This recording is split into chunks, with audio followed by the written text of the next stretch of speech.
Alam mo ba na maraming content creator ang sinasabi, mali yata oras ko, kaya siguro walang views.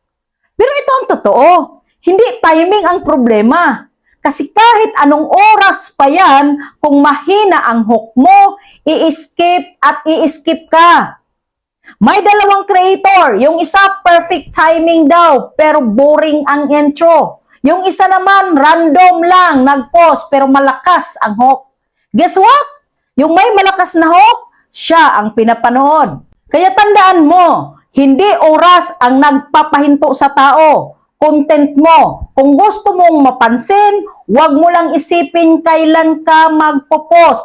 Pag-isipan mo, paano ka magsisimula, paano ka makakahook, paano ka magpapastay. Dahil sa dulo, hindi timing ang magpapaviral sa'yo, kundi kung gaano kalakas ang content mo. Kung focus ka na sa quality, hindi sa timing, i-comment mo, content over timing. And see you in the comment section.